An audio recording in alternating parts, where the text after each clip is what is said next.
Olá! Seja muito bem-vindo ao nosso canal. Aqui você encontra reflexões poderosas e acessíveis sobre as Escrituras, explorando cada capítulo da Bíblia com atenção e clareza. É uma alegria ter você conosco nessa jornada de aprendizado e crescimento espiritual. Primeiramente, quero agradecer ao nosso Senhor, Jesus Cristo, pela oportunidade de estar fazendo este vídeo para vocês e agradecer aos mesmos pelo tempo disponibilizado para assistir. Muito obrigado. Lembrando, primeiro faço a leitura da palavra, depois apresento os significados e no final informo a conexão com o Antigo Testamento. Se você achar melhor ouvir a conexão com o Antigo Testamento, basta ir para a numeração que aparece na tela. Este é o momento onde inicio a conexão. Fica o convite para ouvir a palavra e seu significado.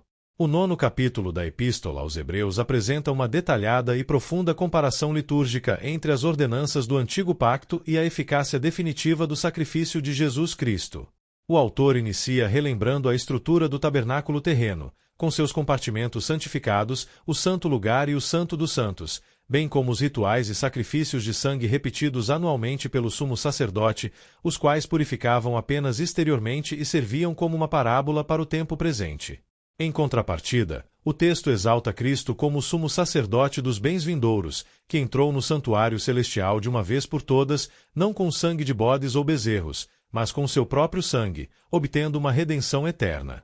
Esta passagem estabelece que, assim como o testamento exige a morte do testador para entrar em vigor e a lei exigia o derramamento de sangue para a remissão de pecados, o sacrifício perfeito de Cristo purificou a própria realidade celestial, garantindo aos chamados a promessa da herança eterna e a certeza de sua vinda definitiva para a salvação daqueles que o aguardam. Se este conteúdo te edificam, inscreva-se agora no canal e ative o sininho para não perder nossos próximos vídeos.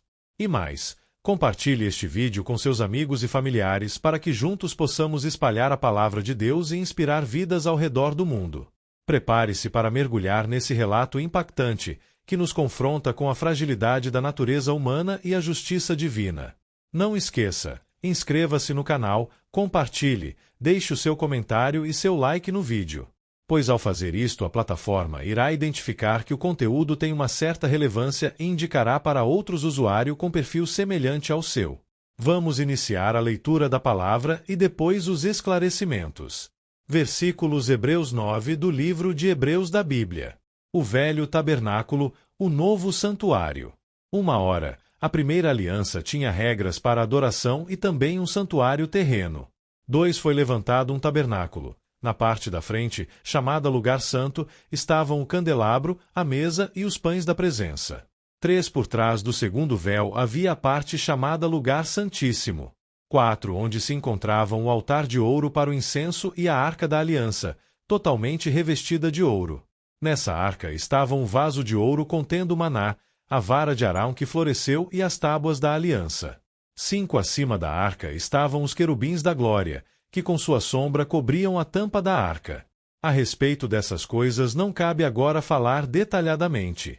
6 Estando tudo assim preparado, os sacerdotes entravam regularmente no lugar santo do tabernáculo, para exercer o seu ministério. 7 No entanto, somente o sumo sacerdote entrava no lugar santíssimo apenas uma vez por ano, e nunca sem apresentar o sangue do sacrifício, que ele oferecia por si mesmo e pelos pecados que o povo havia cometido por ignorância.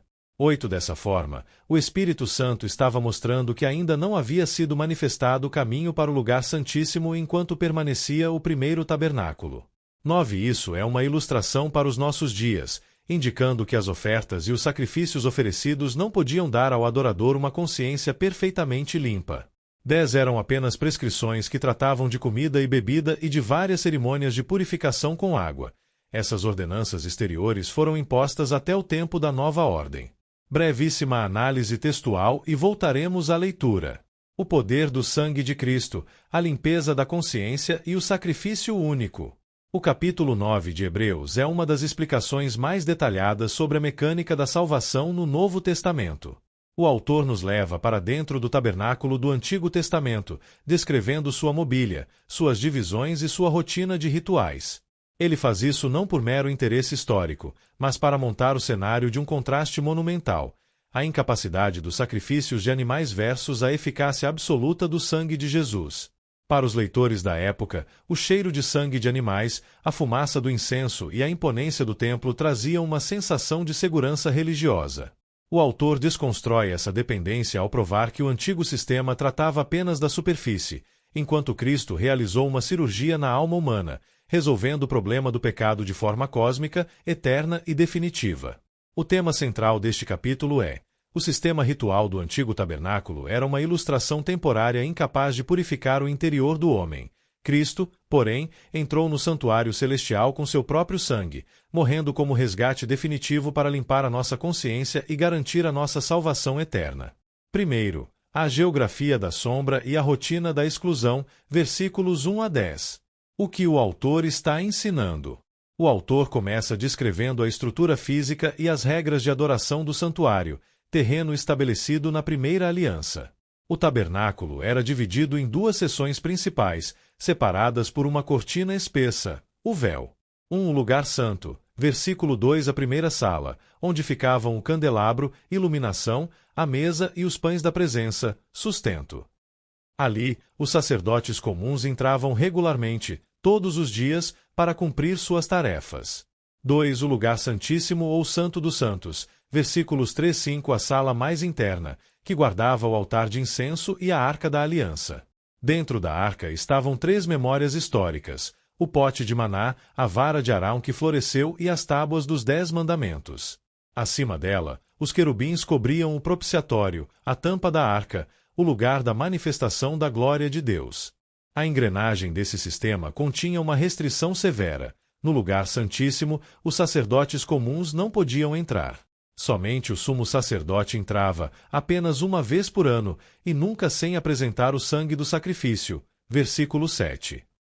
Ele oferecia esse sangue por si mesmo e pelos pecados que o povo cometia por ignorância, no Yom Kippur, o dia da expiação.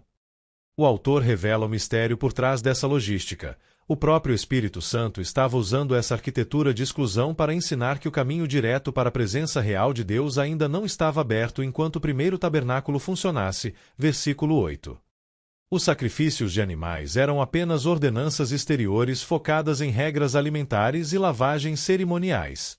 Elas funcionavam como uma faxina na pele, mas não podiam dar ao adorador uma consciência perfeitamente limpa. Versículo 9. O sentimento de culpa permanecia intacto. A lição espiritual principal. O tabernáculo terreno e sua rotina de sacrifícios repetitivos eram uma lição visual de distância e barreira, provando que a religiosidade exterior é incapaz de remover a culpa do coração e dar livre acesso a Deus. Aplicações práticas. Não se apoiar em rituais externos. Você pode frequentar cultos, participar de ritos, se batizar e seguir regras de comportamento, mas nada disso limpa o seu interior. A religião externa limpa a reputação diante dos homens, mas não resolve o pecado diante de Deus. 2. Valorizar o acesso livre. No Antigo Testamento, você seria barrado pelo véu e correria risco de morte se tentasse entrar no Santo dos Santos. Hoje, o caminho está aberto. Não viva distante de Deus se você tem permissão para entrar na presença dele a qualquer hora. 3. Identificar o vazio do legalismo. Regras humanas sobre comida, bebida e cerimônias, versículo 10, não têm poder para transformar o caráter. Busque uma espiritualidade baseada na transformação do Espírito Santo, não em listas de proibições cotidianas. Compreensão no Antigo Testamento. A descrição do dia da expiação e da entrada exclusiva do sumo sacerdote no Santo dos Santos está registrada em Levítico 16. O sumo sacerdote entrava em um ambiente de absoluto temor, envolto em uma nuvem de incenso para não morrer, evidenciando quanto a primeira aliança enfatizava a separação entre um Deus santo e um povo pecador. Voltamos a ler. O sangue de Cristo. 11. Quando Cristo veio como sumo sacerdote dos benefícios agora presentes, ele adentrou o maior e mais perfeito tabernáculo, não feito pelo homem, isto é, não pertencente a esta criação. 12. Não por meio de sangue de bodes e novilhos, mas pelo seu próprio sangue, ele entrou no lugar santíssimo, de uma vez por todas, e obteve eterna redenção. 13. Ora, se o sangue de bodes e touros e as cinzas de uma novilha espalhadas sobre os que estão cerimonialmente impuros os santificam, de forma que se tornam exteriormente puros. 14. Quanto mais o sangue de Cristo, que pelo Espírito Eterno se ofereceu de forma imaculada a Deus, purificará a nossa consciência de atos que levam à morte, para que sirvamos ao Deus vivo. 15. Por essa razão, Cristo é o mediador de uma nova aliança para que os que são chamados recebam a promessa da herança eterna, visto que ele morreu como resgate pelas transgressões cometidas sob a primeira aliança. 16. No caso de um testamento, é necessário que se comprove a morte daquele que o fez. 17. Pois um testamento só é validado no caso de morte, uma vez que nunca vigora enquanto está vivo quem o fez. 18. Por isso, nem a primeira aliança foi sancionada sem sangue. 19. Quando Moisés terminou de proclamar todos os mandamentos da lei a todo o povo, levou sangue de novilhos e de bodes, e também água, lã vermelha e ramos de sopo, e aspergiu o próprio livro e todo o povo, dizendo: 20. Este é o sangue da aliança que Deus ordenou que vocês obedeçam. 21. Da mesma forma, aspergiu com o sangue o tabernáculo e todos os utensílios das suas cerimônias. 22. De fato, segundo a lei, quase todas as coisas são purificadas com sangue, e sem derramamento de sangue não há perdão. 23. Portanto, era necessário que as cópias das coisas que estão nos céus fossem purificadas com esses sacrifícios, mas as próprias coisas celestiais com sacrifícios superiores. 24. Pois Cristo não entrou em santuário feito por homens, uma simples representação do verdadeiro. Ele entrou nos céus, para agora se apresentar diante de Deus em nosso favor. 25. Não, porém, para se oferecer repetidas vezes, à semelhança do sumo sacerdote que entra no lugar santíssimo todos os anos, com sangue alheio. 26. Se assim fosse, Cristo precisaria sofrer muitas vezes, desde o começo do mundo. Mas agora ele apareceu uma vez por todas no fim dos tempos, para aniquilar o pecado mediante o sacrifício de si mesmo. 27. Da mesma forma, como o homem está destinado a morrer uma só vez e depois disso enfrentar o juízo. 28. Assim também Cristo foi oferecido em sacrifício uma única vez para tirar os pecados de muitos, e aparecerá segunda vez não para tirar o pecado, mas para trazer salvação aos que o aguardam. Análise textual. Logo depois terá uma compreensão ao Antigo Testamento. Segundo, a eficácia do sangue de Cristo na consciência, versículos 11 a 14. O que o autor está ensinando? O cenário muda drasticamente a partir do versículo 11. O autor anuncia a chegada de Cristo como sumo sacerdote definitivo. Jesus não entrou em uma tenda feita de peles de animais e montada por mãos humanas no deserto. Ele adentrou o maior e mais perfeito tabernáculo, não feito pelo homem, a própria realidade celestial de Deus. A natureza da oferta também mudou completamente. Os sacerdotes terrenos dependiam do sangue de bodes e novilhos. Jesus entrou no lugar santíssimo celestial apresentando o seu próprio sangue. E por causa da qualidade infinita desse sangue, Jesus não precisa repetir a entrada no santuário a cada 12 meses. Ele fez isso de uma vez por todas e obteve eterna redenção. Versículo 12. O autor constrói um argumento lógico conhecido como do menor para o maior. Versículos 13 e 14. Se o sangue de bodes e as cinzas de uma novilha misturadas com água tinham poder ritual básico para purificar o corpo físico de quem estava cerimonialmente impuro, imagine o impacto do sacrifício do Messias.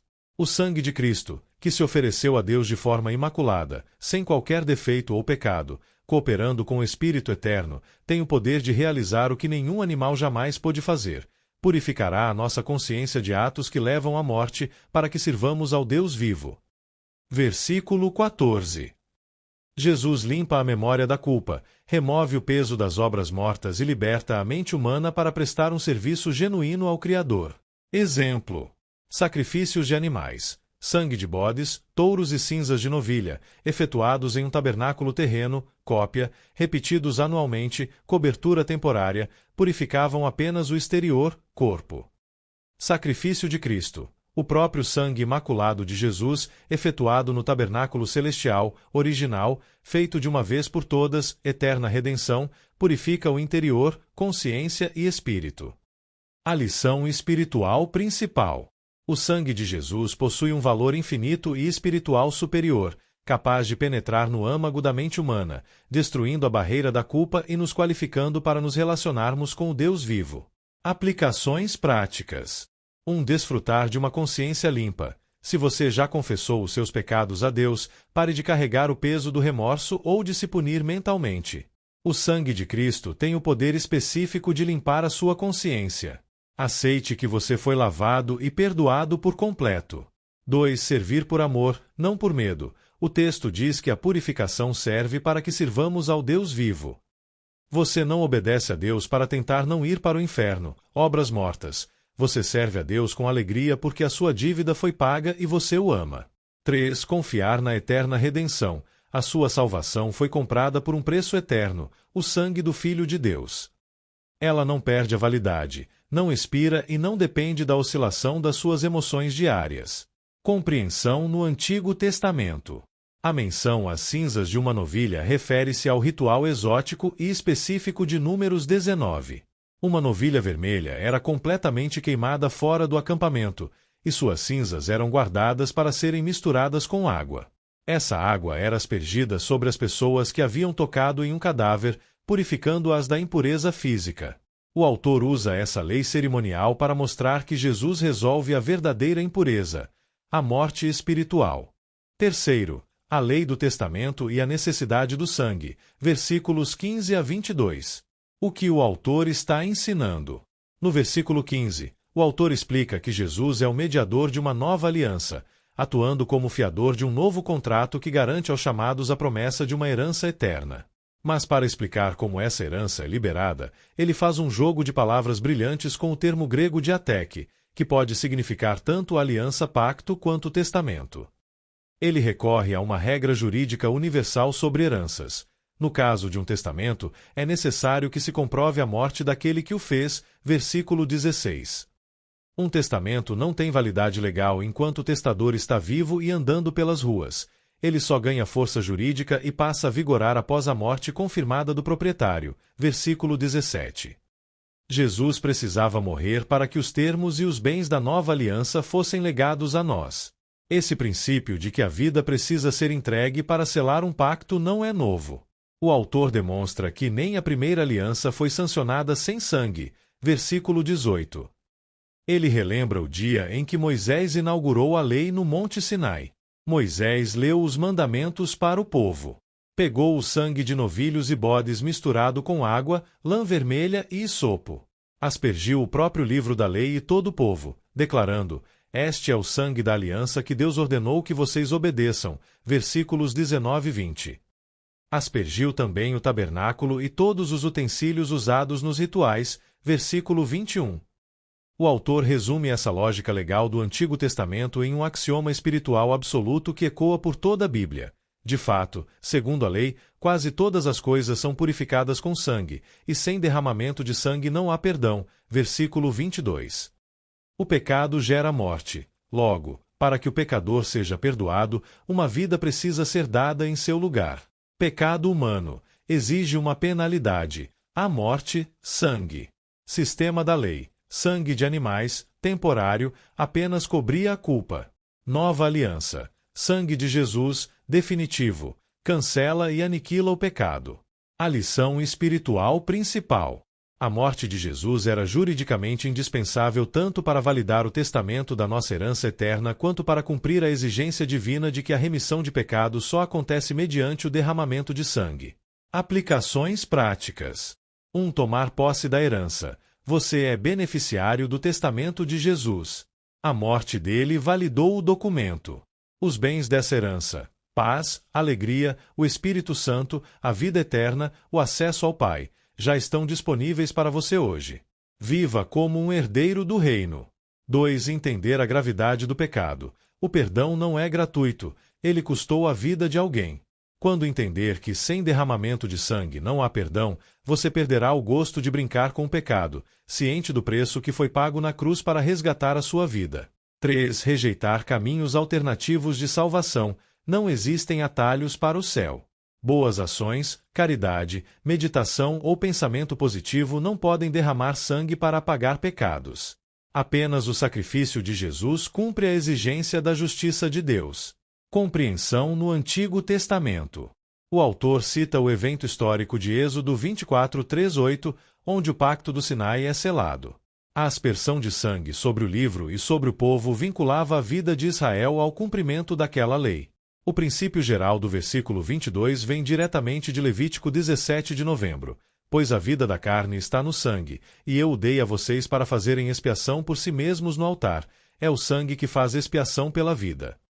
Quarto, o sacrifício único e as duas vindas de Cristo, versículos 23 a 28. O que o autor está ensinando? O capítulo termina elevando o argumento a uma escala cósmica.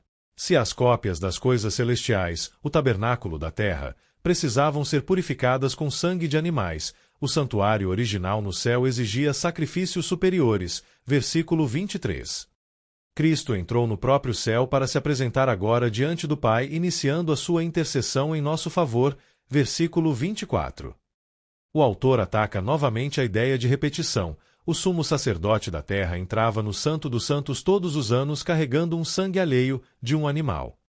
Se Jesus operasse assim, ele teria que sofrer e morrer repetidas vezes, desde a fundação do mundo, versículos 25-26. Mas a realidade é gloriosa. Mas agora ele apareceu uma vez por todas no fim dos tempos, para aniquilar o pecado mediante o sacrifício de si mesmo, versículo 26. Jesus não veio para dar um remendo no pecado, ele veio para aniquilá-lo, quebrando o seu poder legal de condenação. Para selar o caráter definitivo da obra de Cristo, o autor faz uma analogia com a biologia humana e o destino final do homem. A regra para a humanidade. Versículo 27. O homem está destinado a morrer uma só vez e depois disso enfrentar o juízo. Não existe reencarnação, segundas chances ou repetições da vida terrena. A morte é única, e o julgamento é certo. A aplicação para Cristo. Versículo 28. Da mesma forma que a nossa morte física é um evento único na história, Cristo foi oferecido em sacrifício uma única vez para tirar os pecados de muitos. A obra da cruz está encerrada. O capítulo fecha apontando para o futuro. Jesus virá uma segunda vez, mas com uma missão totalmente diferente da primeira. Na primeira vinda, ele veio como cordeiro para lidar com a dor, o peso e a remoção do pecado. Na segunda vinda, ele aparecerá não para tirar o pecado, mas para trazer salvação aos que o aguardam. Versículo 28. Ele voltará como rei para buscar a sua igreja e consumar a glorificação dos seus filhos. A lição espiritual principal. O sacrifício de Jesus na cruz foi um evento único e historicamente definitivo que liquidou a dívida do pecado, transformando a sua segunda vinda em um momento de triunfo e salvação plena para os que o aguardam com fidelidade. Aplicações práticas. 1. Abandonar o mito da reencarnação. O versículo 27 é um dos textos mais diretos da Bíblia contra a ideia de vidas sucessivas. Você só tem uma vida nesta terra. O que você decidir fazer com Jesus hoje definirá o seu destino eterno no juízo. Use o seu tempo com sabedoria e urgência. 2. Não tentar completar a cruz. Quando Jesus disse na cruz está consumado, ele quis dizer exatamente isso. Você não precisa fazer penitências extremas, flagelações ou promessas desesperadas para convencer Deus a perdoá-lo. O sacrifício dele foi único e suficiente. Descanse na suficiência de Cristo. 3. Viver na expectativa da segunda vinda. Como você tem aguardado o retorno de Jesus? Com medo ou com expectativa alegre? Para quem está coberto pelo sangue dele, a segunda vinda não traz pânico de julgamento, mas a promessa da consumação da nossa salvação. Aguarde o Senhor com santidade e esperança. Compreensão no Antigo Testamento. A dinâmica das duas vindas de Cristo no versículo 28 espelha o que o povo de Israel experimentava no dia da expiação.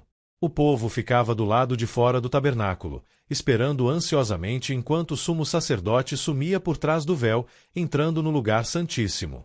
Se Deus rejeitasse o sacrifício, o sacerdote morreria lá dentro. Mas quando o sumo sacerdote saía vivo de trás do véu e aparecia novamente aos olhos do povo, a nação inteira explodia em alegria, sabendo que seus pecados estavam cobertos por mais um ano. Jesus entrou no céu de trás do véu. A sua segunda vinda será o momento em que ele sairá do santuário celestial para o olhar do mundo, consolidando a alegria eterna da sua igreja. Resumo dos pontos-chave. Primeiro, o tabernáculo terreno era dividido em lugar santo e lugar santíssimo. O acesso restrito do sumo sacerdote uma vez por ano demonstrava que o caminho direto para a presença de Deus estava fechado e que os rituais antigos limpavam apenas o exterior, deixando a consciência culpada.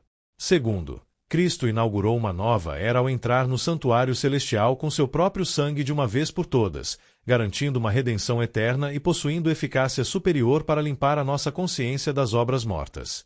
Terceiro, assim como um testamento só passa a valer com a morte do testador, a nova aliança exigia a morte de Jesus para liberar a nossa herança.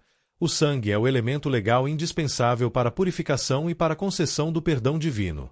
Quarto, Jesus cumpriu um sacrifício único e definitivo na história para aniquilar o pecado, contrastando com a regra humana de morrer uma única vez e enfrentar o juízo.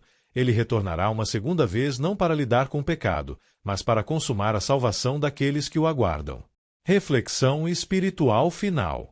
Hebreus 9 joga por terra toda a nossa tentativa humana de gerenciar a culpa por conta própria. Todos nós conhecemos o peso de uma consciência pesada. Quando falhamos com Deus, com a nossa família ou conosco, a nossa mente herda uma sensação de impureza interna. A nossa tendência natural é tentar compensar o erro ativando rituais. Fazemos mais orações mecânicas, tentamos ser mais bonzinhos, nos isolamos em um canto e nos auto-flagelamos com pensamentos de autocondenação, tentando pagar pelo deslize. O autor de Hebreus nos mostra que fazer isso é o equivalente a tentar limpar o coração com o sangue de bodes e touros. É uma tentativa exterior, inútil e cansativa que nunca vai dar à sua alma uma consciência perfeitamente limpa. A beleza do Evangelho está no versículo 14. O sangue de Cristo purifica a nossa consciência de atos que levam à morte. Quando Jesus derramou seu sangue na cruz, ele não estava apenas comprando a sua entrada para o céu no futuro, ele estava comprando a sua paz mental no presente. Ele absorveu o castigo legal que a sua mente deveria sofrer, para que você possa olhar para o espelho hoje e se ver limpo, justificado e aceito pelo Criador. Não viva o seu cristianismo como se o véu do tabernáculo ainda estivesse de pé, bloqueando o seu acesso ao Pai. O testamento foi validado pela morte do Filho, a herança é sua, e a ficha de acusações contra você foi completamente aniquilada. Erga sua cabeça, livre-se dos fantasmas do passado e use a sua consciência limpa para cumprir o objetivo final do texto: servir ao Deus vivo. Caminhe pela terra com a segurança de quem tem um advogado no céu e viva cada dia com o coração batendo forte na expectativa do retorno daquele que virá uma segunda vez para nos levar para nossa casa eterna. Vou te explicar Hebreus 9 de forma simples e bem prática, destacando a mensagem principal e dividindo o texto em partes para mostrar as conexões com o Antigo Testamento. Tema central: a teologia do sangue e a eficácia do sacrifício único, como Jesus supera as limitações materiais e anuais do dia da expiação levítico ao adentrar o verdadeiro santuário celestial com seu próprio sangue imaculado, limpando não apenas a carne exterior, mas purificando a consciência humana de uma vez por todas. Primeira parte: a geografia sagrada e as limitações do ritual antigo, versículos 1-10. Versos 1-5. Ora, a primeira aliança tinha regras para adoração e também um santuário terreno, o candelabro, a mesa e a arca da aliança. Significado: o autor monta o cenário do tabernáculo original. Ele divide a estrutura em duas seções: o lugar santo, onde ficavam os utensílios do dia a dia, e o lugar santíssimo, a sala restrita. Ele cita detalhadamente as 3 relíquias sagradas guardadas dentro da arca: o pote com maná, o cajado de Arão que milagrosamente floresceu e as tábuas de pedra dos 10 mandamentos. Acima de tudo isso, a tampa da arca, o propiciatório, onde a glória visível de Deus habitava entre os querubins. Versos 6-7. Somente o sumo sacerdote entrava no lugar santíssimo apenas uma vez por ano e nunca sem apresentar o sangue do sacrifício. Significado: mostra a imensa distância relacional entre o homem e Deus no sistema antigo. O povo comum não entrava no tabernáculo. Os sacerdotes comuns entravam apenas na primeira sala. Na segunda sala, o lugar santíssimo, a entrada era restrita a uma única pessoa, o sumo sacerdote, em um único dia do ano, no dia da expiação, e com uma condição de vida ou morte. Ele tinha que carregar uma bacia com o sangue de um animal para cobrir os seus próprios pecados e os do povo. Versos 8-10, versículo-chave dessa forma: o Espírito Santo estava mostrando que ainda não havia sido manifestado o caminho para o lugar santíssimo. As ofertas e os sacrifícios oferecidos não podiam dar ao adorador uma consciência perfeitamente limpa. Significado: o autor revela o significado oculto por trás daquela arquitetura. Enquanto o véu estivesse fechado e o sistema do templo estivesse de pé, o acesso direto à presença do Pai estava bloqueado. O sistema de bodes e novilhos limpava apenas o lado de fora do homem, a pureza ritual e higiênica para poder viver em comunidade, mas falhava miseravelmente em curar a alma. O homem saía do ritual ainda sentindo o peso esmagador da culpa em sua mente, consciência. Era um paliativo provisório até a chegada da nova ordem. Ligação com o Antigo Testamento. Toda esta seção resume a engenharia de Êxodo 25-26 e os procedimentos litúrgicos severos do Yom Kippur, dia da expiação, detalhados em Levítico 16, evidenciando como o ritual dependia inteiramente de repetições anuais contínuas. Segunda parte. O sangue de Cristo e a purificação molecular da consciência, versículos 11-14. Versos 11 e 12. Quando Cristo veio como sumo sacerdote, entrou no lugar santíssimo de uma vez por todas e obteve eterna redenção. Significado: a grande virada histórica. Jesus não entrou na maquete terrena, ele subiu ao céu e cruzou o verdadeiro santuário cósmico. Ele não levou o sangue alheio de animais indefesos. Ele apresentou o seu próprio sangue humano, derramado voluntariamente na cruz. Por ser um sangue imaculado e infinito, ele não precisou repetir o processo no ano seguinte. Fez o trabalho uma vez por todas e comprou uma libertação, redenção, que nunca perde a validade. Versos 13 e 14. Quanto mais o sangue de Cristo, que pelo Espírito Eterno se ofereceu de forma imaculada a Deus, purificará a nossa consciência de atos que levam à morte. Significado: o autor faz um argumento de escala, quanto mais. Se a água misturada com cinzas de uma novilha conseguia remover uma impureza física externa no Antigo Testamento, imagine o poder atômico e espiritual do sangue do Filho de Deus. O sangue de Cristo penetra na dimensão psicológica e espiritual do ser humano, lavando os arquivos mentais da culpa, arrancando o medo da condenação e capacitando o indivíduo a servir a Deus com alegria e liberdade. Ligação com o Antigo Testamento. O verso 13 evoca o curioso e rigoroso ritual das cinzas da novilha vermelha descrito em Números 19, usado especificamente para purificar pessoas que haviam tocado em cadáveres e estavam cerimonialmente interditadas. Terceira parte. A lei do testamento e a necessidade de sangue, versículos 15 e 22. Versos 15 e 17. No caso de um testamento, é necessário que se comprove a morte daquele que o fez, nunca vigora enquanto está vivo quem o fez. Significado: o autor faz um trocadilho brilhante com a palavra grega diateque, que significa tanto aliança quanto testamento. Ele usa a lógica jurídica dos tribunais. Um testamento pode listar heranças bilionárias e promessas incríveis, mas não passa de um papel sem valor prático enquanto o dono do patrimônio estiver vivo. Para que a herança seja liberada para os filhos, o testador precisa morrer. Jesus morreu para abrir o inventário e liberar a herança eterna da nova aliança para nós. Versos 18-22. De fato, segundo a lei, quase todas as coisas são purificadas com sangue, e sem derramamento de sangue não há perdão. Significado: o axioma absoluto da justiça divina. Deus leva o pecado tão a sério que a sua penalidade inevitável é a morte, a perda da vida. O sangue representa a vida que foi derramada. No Antigo Testamento, Moisés inaugurou o sistema aspergindo sangue sobre o livro da lei, sobre o povo e sobre os móveis do tabernáculo.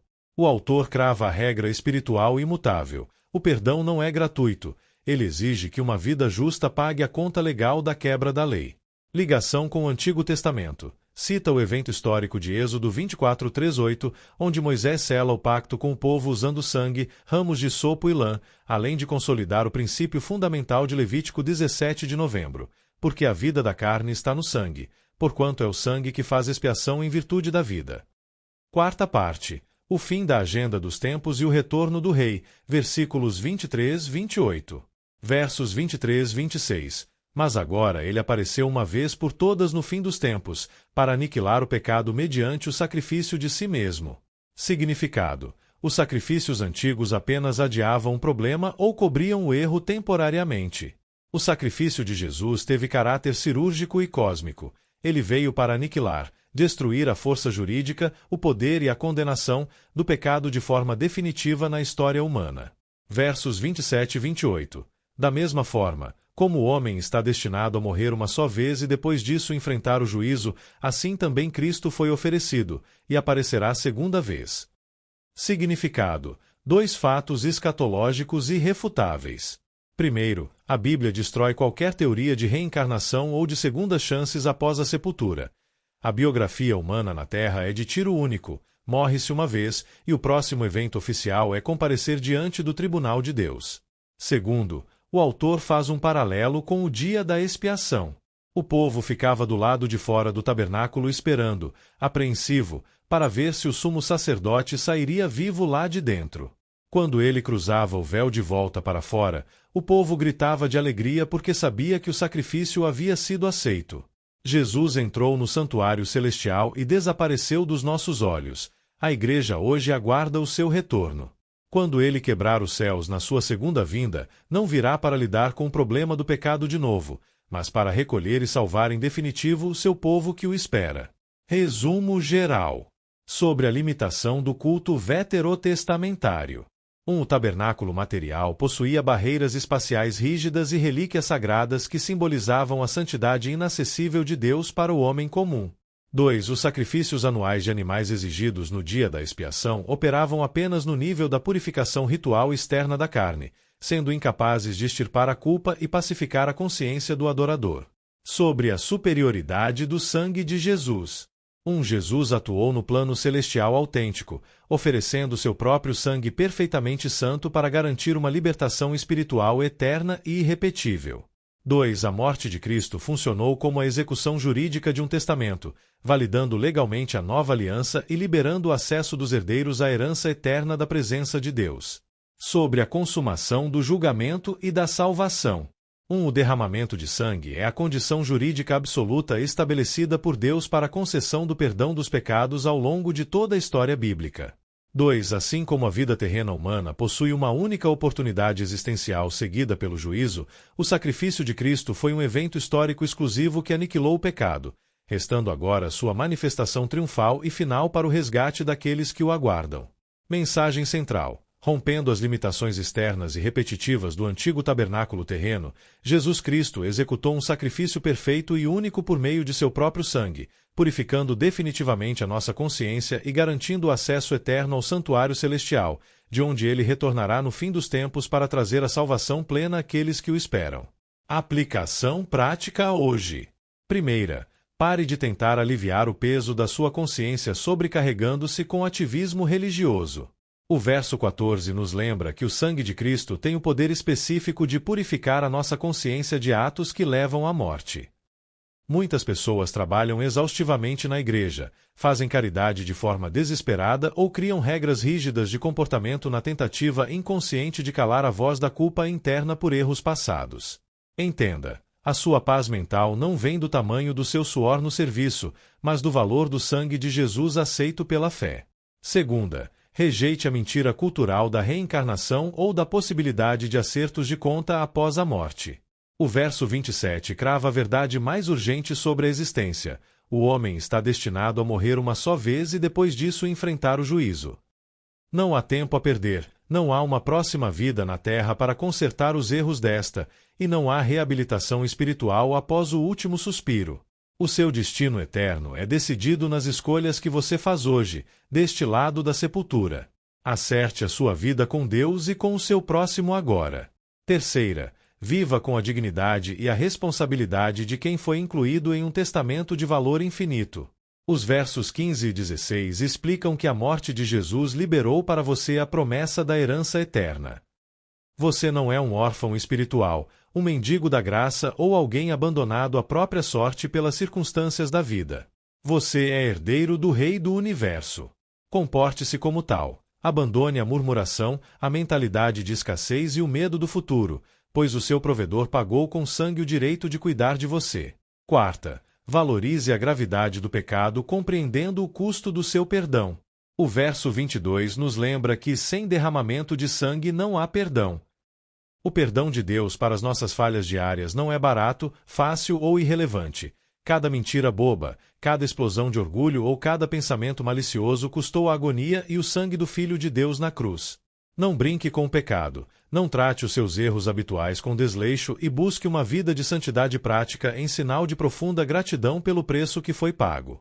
Quinta, alinhe a sua rotina diária com a expectativa real e alegre do retorno de Jesus. O verso 28 afirma que ele aparecerá segunda vez para trazer salvação aos que o aguardam. A sua vida hoje reflete a postura de quem está aguardando o retorno do Rei, ou você vive como se este mundo material fosse o seu único e definitivo lar? Se você estivesse esperando uma autoridade máxima na sua casa hoje à noite, como você organizaria o seu dia? Limpe a sua vida de hábitos ocultos, restaure os seus relacionamentos e viva de modo que a volta deles seja o seu maior motivo de alegria e não de vergonha. E chegamos ao fim de mais um vídeo. Espero que você tenha gostado e aprendido algo novo com a gente. Se você curtiu o conteúdo, não esqueça de deixar o seu like, seu comentário, além de compartilhar e se inscrever no canal.